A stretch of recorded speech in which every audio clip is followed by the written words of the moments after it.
One of the things I get asked quite a lot while I'm travelling around the world is how on earth can I afford to do it? Have I won the lottery? Am I a millionaire or something? And the answer is no, I'm not. I just know how to travel on the cheap. So here on this video, I'm going to give you my top 20 tips for how to travel around the world in style on a shoestring. Number 20. Avoid expensive countries. I know this seems like a no-brainer, but just try and stay away from places like Qatar, Japan, Norway or Angola. Try and stick to places in Southeast Asia or India or South America or the Near East. A beer in Vietnam will set you back about 30 pence. 30 pence for a beer. Lovely. But even if you do find yourself in expensive countries, there are ways of keeping that cost of living very low indeed. Number 19. Travel light. If you're not going on an expedition to the Himalayas or the Antarctic, there's no reason to take a load of stuff with you. All you really need is some clothes, a camera, maybe a laptop and a sleeping bag. All aboard! Don't waste your money before you leave on a bunch of equipment that you're probably going to break or lose on the road. You don't need it, don't take it, save your money. Number 18. Purchase a decent guidebook. When you're travelling, the quickest way to lose all your money, aside from being mugged, is by being ripped off. So before you go, know the exchange rate, know the price for excursions, know the price of a can of Coke, and if you're in a country where there's no meters on the taxis, arrange a price before you get into the damn thing. Welcome to Iraq! When you have developing nations and backpackers, you're gonna have scams. The La Paz taxi scam, the Mysore motorbike scam, the Agra food poisoning scam. Read up. Forewarned is forearmed, and if something sounds too good to be true, it generally is. I beat you! Number 17. Bring a laptop. I know this seems a little bit counterintuitive if you're backpacking around the world, but honestly, a little laptop can be a godsend. If you're stuck somewhere for a few days, you can write up your blogs, you can read books, and also there's Wi-Fi everywhere. This means that you can use Skype and chat to your family and friends anywhere in the world for free. Magic. Number 16. Unlock your mobile phone. Almost every country I've been to has had local SIM cards on sale for about $1. With that SIM card you can then make emergency calls, and also people can call you and it doesn't cost you any money at all, unlike using roaming rates on your home number. So get your phone unlocked. Number 15. Get yourself some decent travel insurance. I can't emphasise this enough. If you're unconscious at the side of the road, there's nothing to stop a corrupt Indian doctor hiring a helicopter to take you to the nearest hospital at a cost of 50 grand, a fare that you will have to pay if you're not insured. So good insurance is a must. Go to moneysavingexpert.com and check out the cheapest deals online before you go. You can usually get a worldwide 12-month policy excluding America for about 50 quid. It's worth every penny. Also, if you've got a credit card, there's a good chance you might get some free travel insurance in the small print. Check it out. Number 14. Bring a debit card. While you're travelling, the worst things you can use are traveller's checks followed by credit cards. They cost a fortune in commission and fees. Don't bother with them. Your best bet is to get a bank account with a bank that charges very little for taking money out of foreign cash machines and just getting the money as you go. Always keep a few $100s on you for emergencies, but other than that, stay away from credit cards, stay away from traveller's checks, just use your debit card. You'll save a bundle. Number 13. Look for mega cheap flights. Okay, this is a no-brainer, but book out a season, book early, and go for the smaller carriers. There's no reason why you can't fly to Australia and back for 600 quid. There's no reason why you can't fly around the world for a year for £1,000 or less. And if you live in Europe, EasyJet, Ryanair, they're a godsend. Use them. Number 12. Be creative!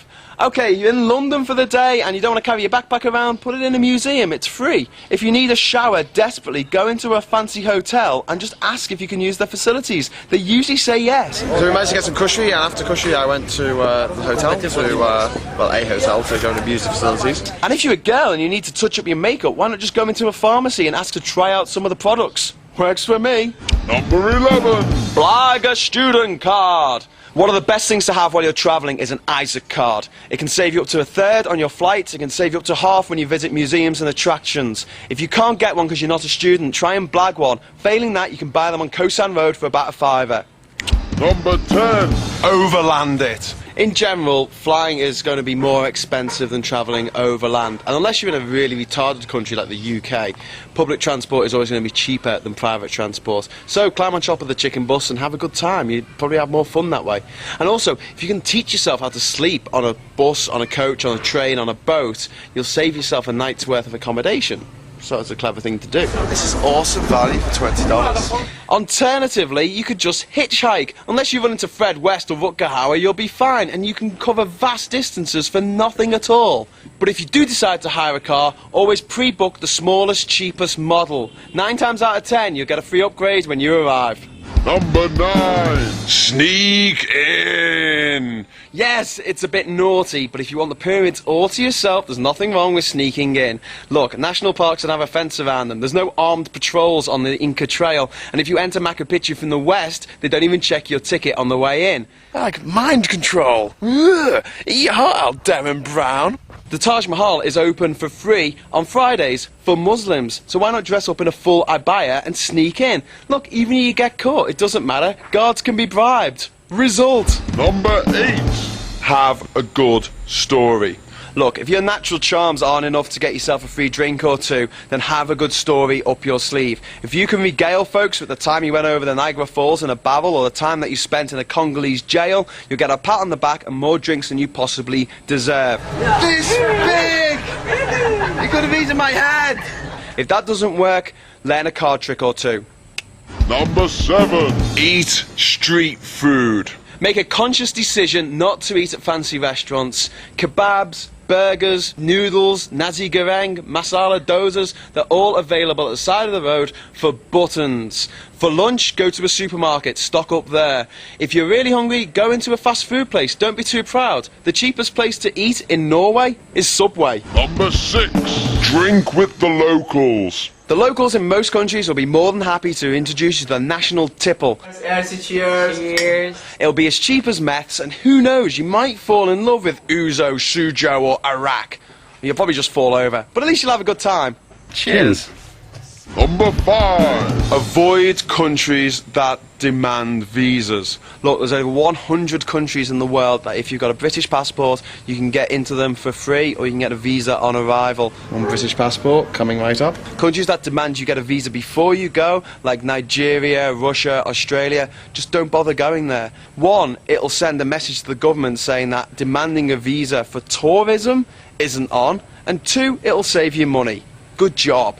Number 4. Bargain and bargain hard. There's no two ways about it. As a Guelo, Gringo, Boule, whatever, you are going to get charged more than what the locals pay for any given goods or services. So learn to haggle and bargain hard. But don't get carried away. Haggle for quids, not for pennies. Don't embarrass yourself. Number 3. Don't get ill.